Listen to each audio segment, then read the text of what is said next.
Donc ma pratique artistique, c'est plutôt l'édition. Donc je fabrique des livres, je produis des livres, je les conçois, je les, je les publie, parfois je les imprime, je les relis.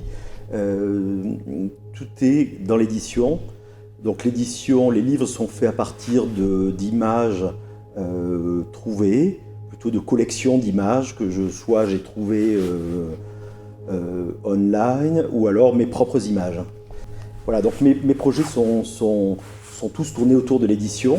J'ai fait des livres très classiques avec mes propres photographies. Ce sont toujours des livres autopubliés. Une première série que j'ai faite, imprimée, je les ai conçus, j'ai fait l'editing, toute la séquence, la distribution et la vente. En général, ce sont des projets que je fais de manière globale, de la conception à la vente. Mes livres sont vendus aussi directement sur des foires consacrées à l'édition indépendante. Donc le contenu, ça peut être mes propres photographies, mais aussi des collections d'images. Donc je m'intéresse à des images qui sont souvent délaissées, que ce soit des images originales, des Polaroids par exemple. J'ai acquis il y a une dizaine d'années une collection de Polaroids d'un type qui s'appelle Tom Wilkins et qui a photographié pendant 4 ans sa télé. Et donc j'ai acquis à peu près 1 millier de Polaroids, donc de snapshots de télé, et qui sont tous annotés par l'auteur lui-même. Et c'est à partir de ça que je conçois un livre. Et voilà, tout mon travail est dans la conception de ce livre et d'essayer de montrer un peu une autre photographie. C'est souvent... non, c'est des questions justement que je me pose sur en fait quoi collectionner. Au début, j'achetais des images physiques et petit à petit, je suis allé aussi... par manque de moyens, j'ai commencé à m'intéresser aux JPEG et à collectionner des images. Je me suis aperçu qu'en fait les JPEG étaient aussi une typologie d'images très très intéressante parce que je m'étais rendu compte qu'elles disparaissaient d'Internet.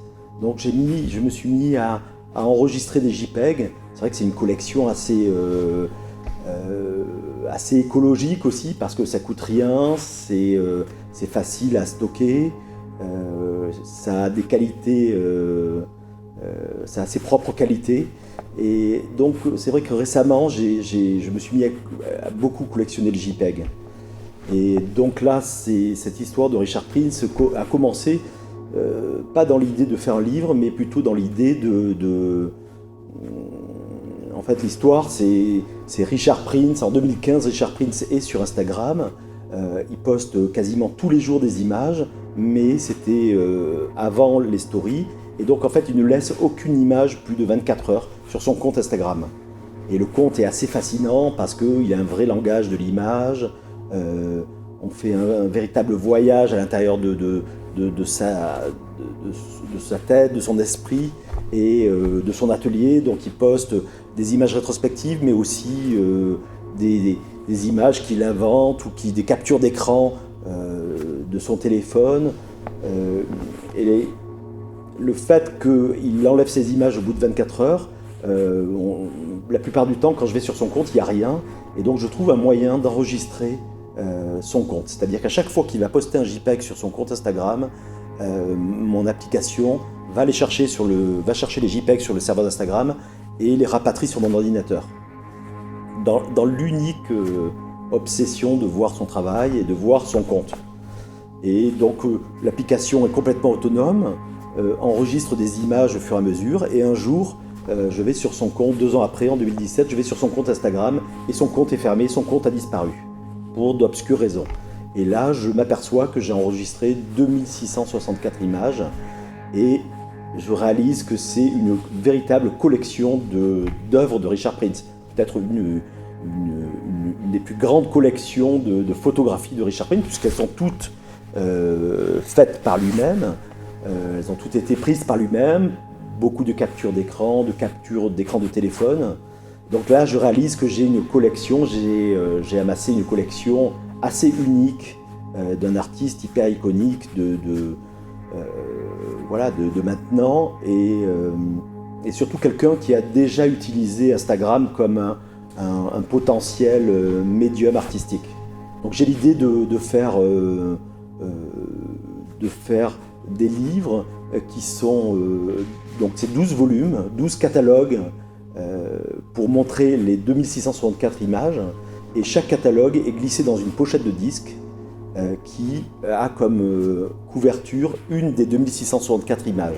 Donc il y a 2664 pochettes possibles, j'en imprimerai pas autant, mais il y a à peu près dans l'édition à peu près plus de 1000 visuels de pochettes différentes.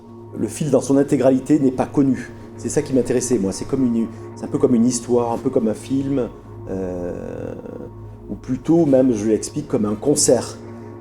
C'est-à-dire qu'il aurait donné un concert, il aurait joué un concert sur Instagram, sa musique sont ses images, et c'est un concert gratuit qu'il a offert, et moi j'en ai fait une sorte de bootleg. J'appelle ça Instagram Recordings, Richard Prince 1234 qui est son pseudo sur Instagram, et j'appelle ça Instagram Recordings, c'est comme si j'avais assisté à ce concert un peu magique, et que j'avais eu une certaine présence d'esprit d'avoir enregistré à ce moment-là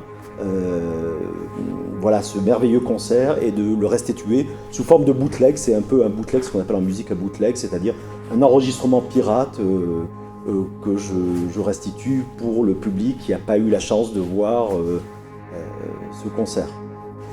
C'est quelque chose qui est assez présent. Donc, le lien de la musique, en tout cas dans la forme que j'ai utilisée pour cette édition, est très très très importante, quoi. J'ai réussi à procurer l'adresse de son studio, et juste avant la foire, puisque j'ai lancé ça à la New York Art Book Fair en septembre 2019, donc juste avant la foire, j'ai décidé d'envoyer 4 sets de 12 pochettes, c'est-à-dire 48 pochettes, à son studio. J'ai pas eu de nouvelles, j'ai pas eu de retour, mais voilà, je l'ai annoncé en lui envoyant son propre travail. C'est aussi sa force, c'est-à-dire qu'il l'écrit avec l'image, contrairement à beaucoup d'artistes qui communiquent sur Instagram. Lui, il utilise l'image comme un langage, et c'est ça que je trouve assez fort. C'est un rythme, les images, parfois il y a des répétitions, mais c'est là où est son talent, à mon avis, c'est dans l'utilisation de l'image. Il n'a pas peur d'une image qui est une capture d'écran. C'est à chaque fois des images qui ont déjà eu un passé, qui ont déjà existé sur Internet, qui recapture avec son propre téléphone. C'est déjà une collection. Je pense que c'est une question que je me pose aussi, c'est quand on n'a pas les moyens d'un grand collectionneur et qu'on a besoin de collectionner, je pense que j'essaie de trouver d'autres sources d'images que les galeries, ou que les images qu'on peut acheter dans les galeries. Et ça, pour moi, c'est important. C'est une collection qui a coûté rien du tout, par exemple. Ça m'intéresse dans la collection. Je trouve que c'est une création. Pour moi, c'est aussi le collectionneur doit être créatif. Les images étaient aussi tout le monde aurait pu se les approprier, et finalement, personne ne les a enregistrées, ou très peu de gens.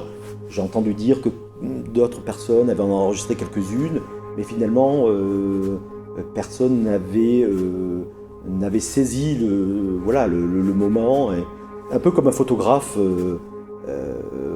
saisit une actualité, où il a à un moment donné, prend une photographie. C'est une véritable décision, et c'en a été une pour moi.